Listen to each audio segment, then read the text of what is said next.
Hello, this is Kermit the Land Rover, and behind it in the carport here is my freshly installed vintage 4-post Badbury car lift. I've been making great use of the car lift since its installation. I've done the tracking on here, I've done the rear brakes, adjusted the rear brakes, just little jobs like that are made so much easier by being able to get the vehicle up in the air. It also makes a very handy loading platform for unloading things like new toys for the workshop. I made a video for patrons recently where we explored different ways of lifting the vehicle by its chassis rather than just by its wheels. We then rigged up some shower curtains and turned this into a car wash for pressure washing the underneath of vehicles. What a treat it is to be able to do that without grovelling on the ground. So once we've done Katie's car, I got Kermit in here and pressure washed that, degreased it, pressure washed it again. And with that done and this new knowledge acquired, I'm ready to tackle a job that I've been putting off for months. The problem I'm having comes about when there's a change in direction, a sudden change in direction, like coming into a roundabout or something like that, and the weight of the vehicle shifts from one side to another and there's a clonk. Now I'm pretty sure I know what it is. We'll get up on the ramps, I'll show you what I think it is, and then we'll fix it.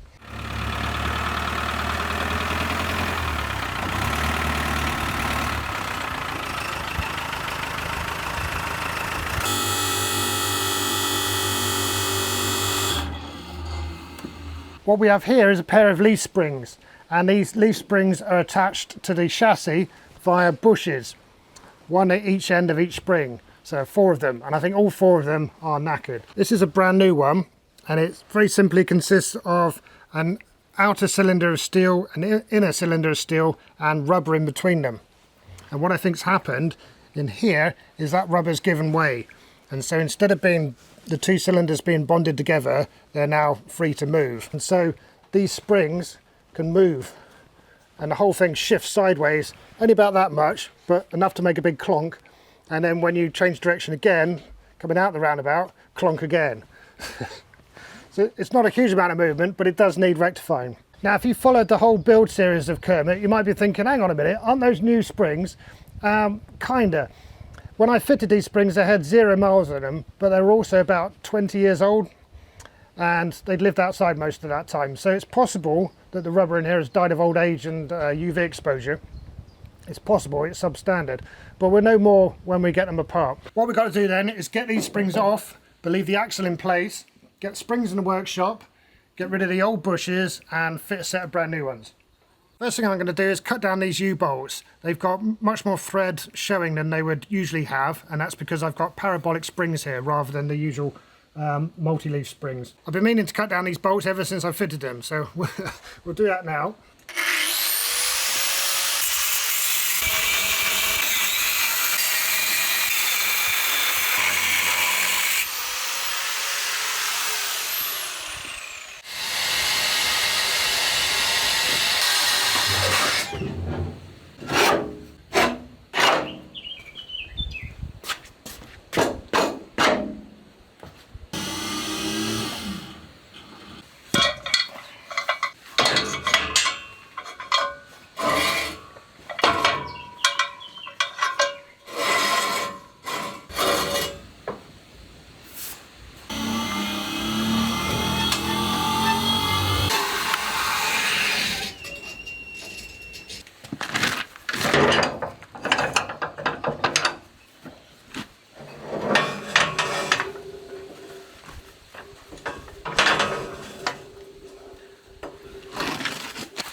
I'm going to top up the air in this big tank and we'll loosen off the bolts, support the axle.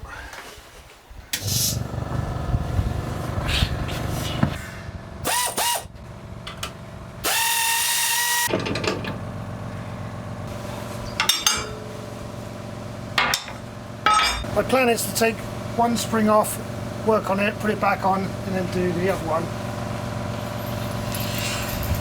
I should be able to leave most of the axle reasonably intact.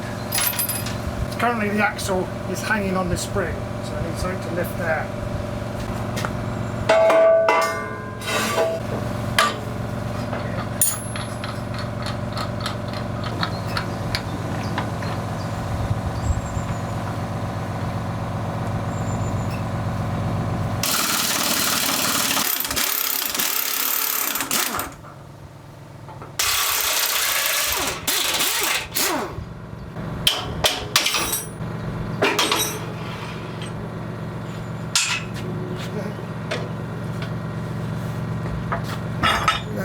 out that side. That just fell out there. The one at the other end is loose as well, so they both had it. Look at that. So the rubber bit I can just poke out with a finger, I'm sure, but we've got to get out the outer ring, which is an interference fit into the spring. So I'll have to push that out, and I'm going to try using a press. The tool to use is a hydraulic press, but I don't have one. But I do have a rather splendid fly press, so we'll try with this. So a hydraulic press, even a small one, is rated at 20 tons of force. This is only about 6, but this is kinetic force. So we'll see if it's comparable. I'll put that there. Put that. There. I'm thinking I'll use a socket as a drift. Just the right size. Not quite. It's going to be holding it, it's going to be the tricky bit. I need a bigger socket on the outside underneath to receive that.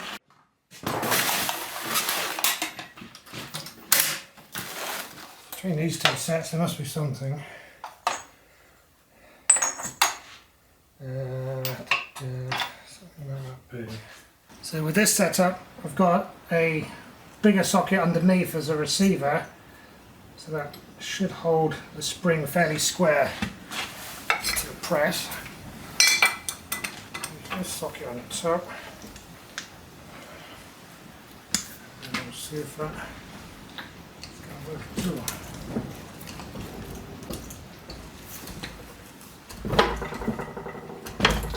Yeah, there we go.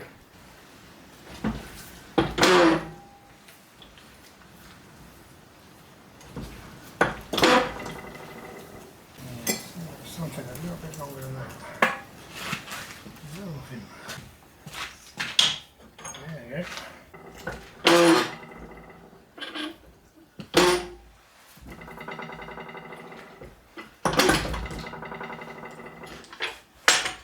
Yeah.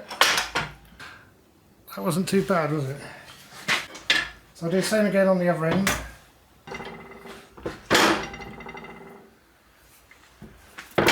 Now these knackered bushes, the ones I've just pushed out this spring, I've got no idea what brand they were. I've had these springs for so long before I used them in Kerbit, I honestly can't remember anything about them at all. They could be Britpart. I'm not saying they are, but they could be Britpart. And if you know about Land Rovers, you know Britpart are a brand to be approached with caution. It's not all rubbish, Britpart stuff, but a lot of it is, particularly rubber stuff. Like I say, this might not be, it might be. Anyway, the point is that the replacements, I wanted to be top notch. And you can't get, as far as I can tell, as far as I can find or not find, you can't get genuine Land Rover bushes anymore. Even the genuine ones, the OEM ones, are Britpart. So you're kind of stuck there. So what I've done is gone to a company that I used before for the bushes that were in the chassis on Kermit and ordered a set from there. This is not an advert or a sponsorship or anything. I paid full whack for these. And as far as I can tell, they are top notch. So these are made in the UK. They're not cheap. These were £12 a piece. I got a full set because I'm imagining I'm going to have to do the rear springs as well, although they're not clonking as yet. I will leave a link in the video description to this company if anybody actually wants a set of these.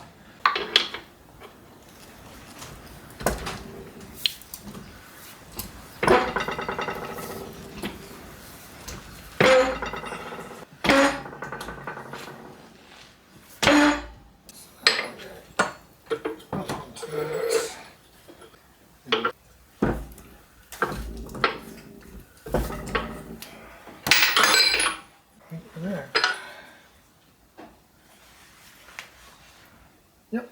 So nice to have the right kit, or an approximation of the right kit. That would be hard work with a hammer and drift. I'll probably get there, but it would be hard work.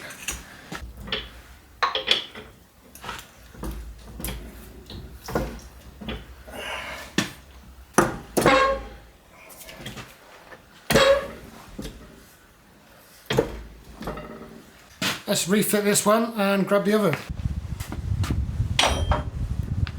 Before I fit it, I'm going to just clean these up.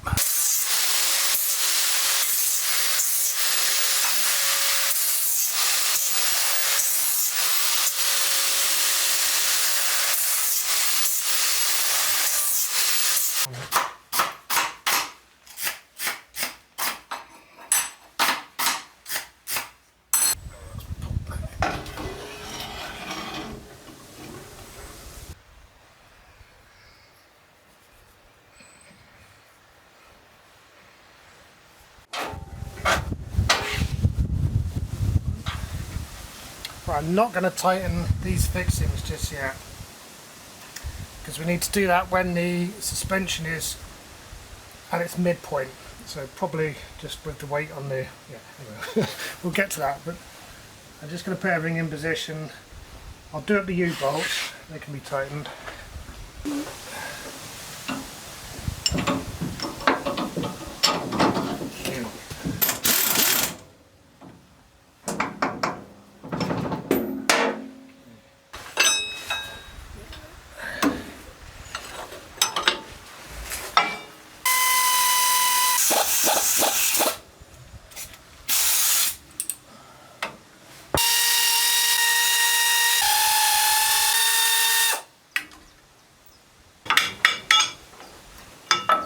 Might as well leave that jack there and get a smaller one to go in there.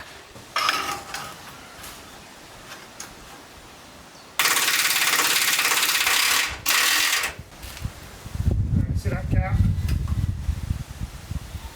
The weight's off the spring now. Take out the rear bolt.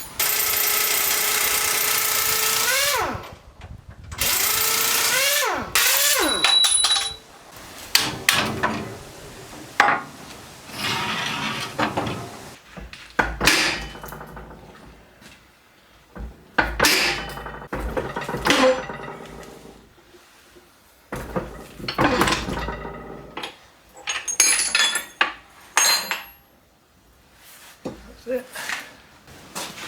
Straight in with a fresh one.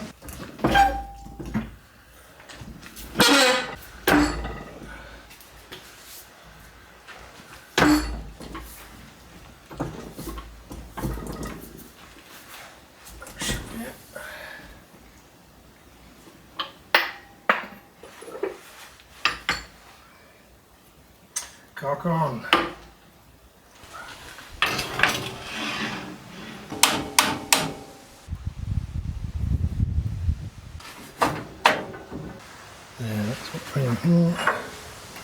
Here's a loose. Bring that up. That's there. Once again, I'm going to leave this loose and the one at the front loose. I will put the U-bolts on and the shock absorber.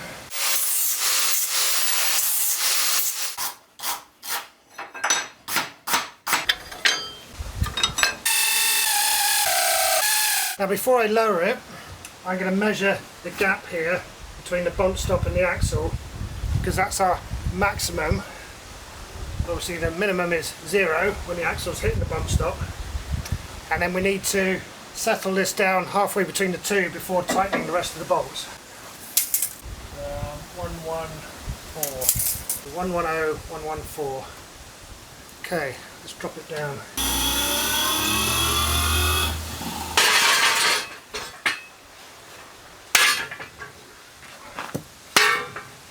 One more over there.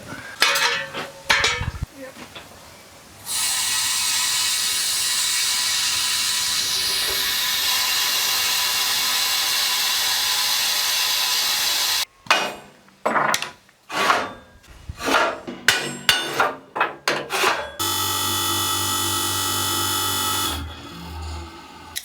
So it's this gap here, and it was 110. Start with. I think I'm going to have to push it down a little bit.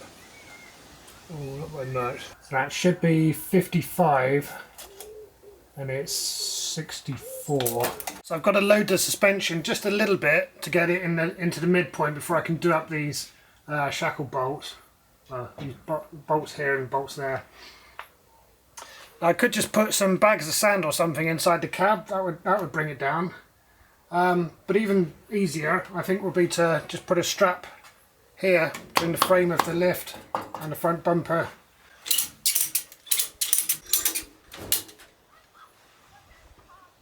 That's it.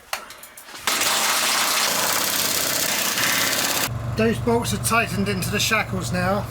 I'm just going to torque them up.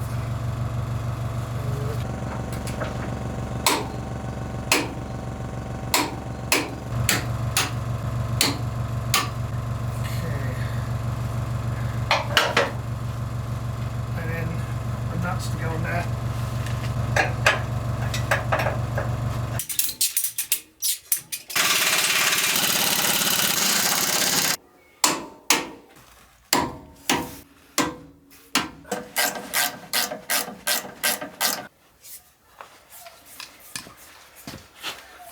Done.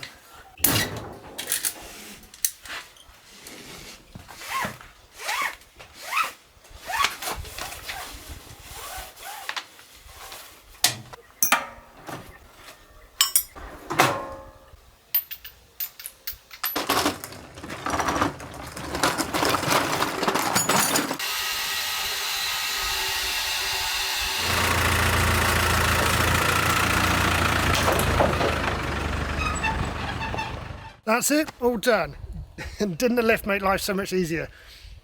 I will put it back on the lift and spray some wax all on those springs and take away any suspension squeaks. At some point I'll probably have to do the rear bushes, but for now at least, Kermit is roadworthy once more. And talking of roadworthy, I think that's the next vehicle project I'm going to do, is to get one of the other vehicles in the fleet up, maybe roadworthy, or at least towards roadworthiness. So I'll see you again for that one, but cheers for now.